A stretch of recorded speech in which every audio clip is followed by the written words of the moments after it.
साथियों, आप सबको ढेर सारी शुभकामनाएं। आज का दिन मंगलमय हो। पुनः आप सबके बीच में एक त्यौहार के उपलक्ष्य में एक वीडियो लेकर आया हूं। इस पर जानकारी होना और जानकारी भी है, तो इस पर थोड़ा सा और जानकारी हम लोग शेयर करते हैं।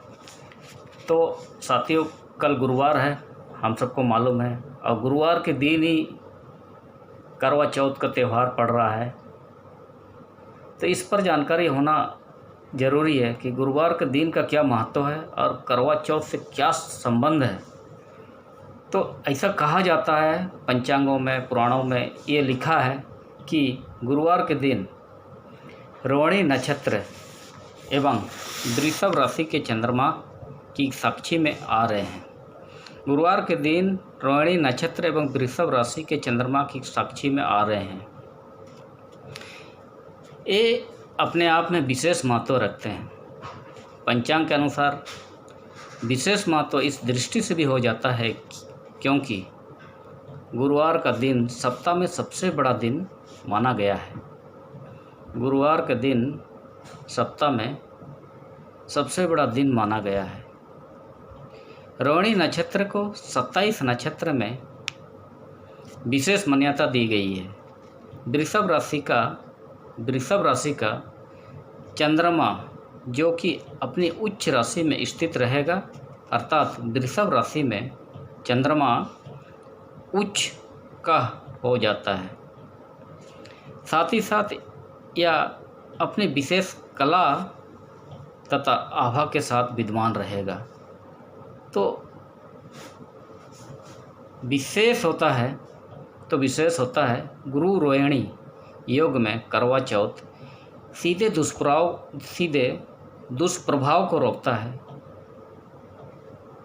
और इसमें छलनी में दीदार का बड़ा महत्व है।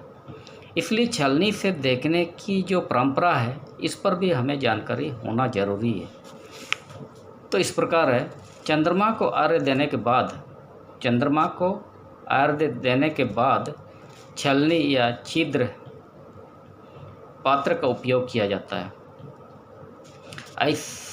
ऐसी मान्यता है कि चंद्रमा की सीधी रोशनी या सीधी किरणें सौभाग्यवती स्त्री पर ना पड़े।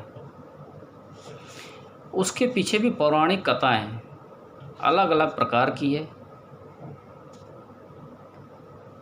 किंतु यहाँ पर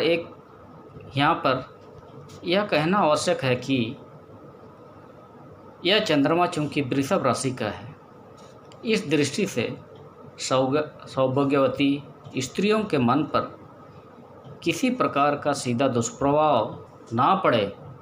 साथ ही साथ सांसारिक सामाजिक दृष्टिकोण से भी भारतीय पाणिमान्य में परंपरा में सीधे किसी भी देवता का दर्शन नहीं बताया गया है। इस दृष्टि से छलनी का उपयोग किया जाता है, जिससे चंद्रमा तथा पति का दर्शन किया जा सके, जो दोष मुक्त दर्शन की श्रेणी में आता है। इसलिए इस वर्ष में छलनी का प्रयोग किया जाता है।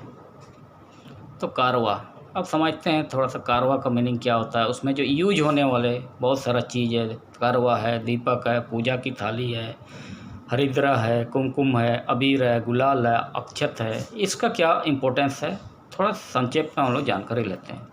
कारवा, मिट्टी के करवाए में पंच तत्वों में विशेष तौर पर वायु और जल सम्मिश्रण रहता है। यह मन को नियंत्रित करने का भौतिक अनुक्रम बनाता है। दीपक, कर्म की साक्षी का प्रतीक दीपक है। यह भी दो विशेष प्रकार से महत्वपूर्ण है।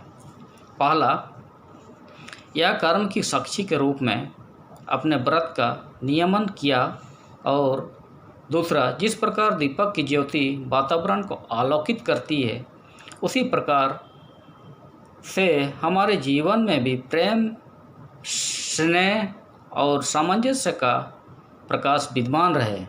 दीपक का यह अर्थ होता है। पूजा की थाली का क्या महत्व है। धर्म, आराधना तथा पूजन की अभिक्रिया को व्यक्त करने के लिए वस्तु पात्र होता है।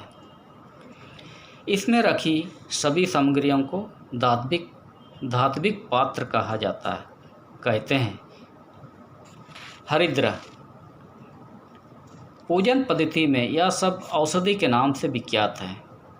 पूजन पद्धति में यह सब औषधि के नाम से विख्यात है। यह अर्पित करने से रोग दोषों का निराकरण होता है, कार्य की सिद्धि मानी जाती है।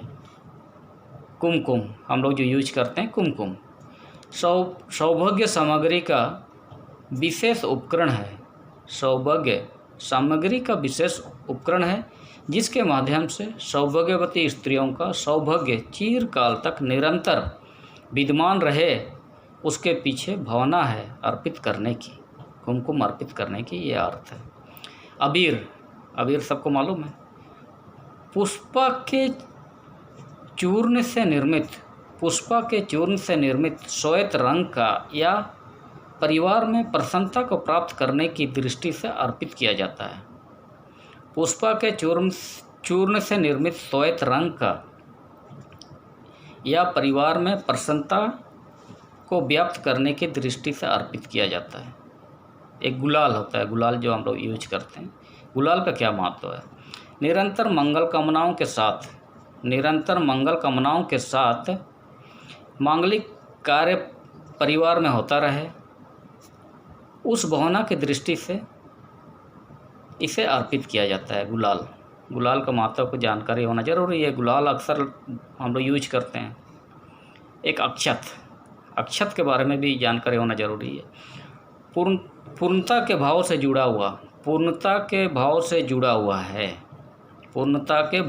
हुआ है अक्षत, यानी जिसकी क्षति ना हुई हो। अक्षत यानी जिसकी क्षति ना हुई हो। परमेश्वर की अक्षत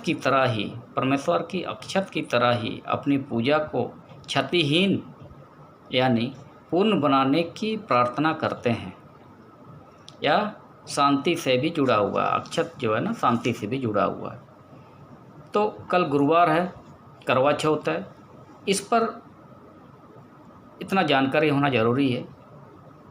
करवा के बारे में जाना, दीपक के बारे में जाना, पूजा की थाली का इम्पोर्टेंस क्या है, हरिद्रा की क्या इम्पोर्टेंस है, कुमकुम, गुलाल, अबीर और अक्षत क्यों लगाते हैं, इसका क्या इम्पोर्टेंस है, इस पर हम लोग जानकारी प्राप्त किए।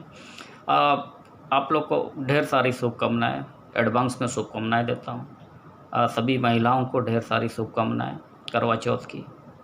आप बस इन्हीं शब्दों के साथ और दूसरी बार हम लोग अगला त्यौहार का चर्चा करेंगे। और इसी तरह का जानकारी लेने के लिए आप लोग इस चैनल को सब्सक्राइब कर सकते हैं। सब्सक्राइब कर लीजिए, क्योंकि समय समय पर हम लोग इसके बारे में बहुत कुछ जानते हुए भी नहीं जानते हैं। तो बस इन्हीं शब्दों के साथ पुनः मिलते हैं अगले त्यौहार में।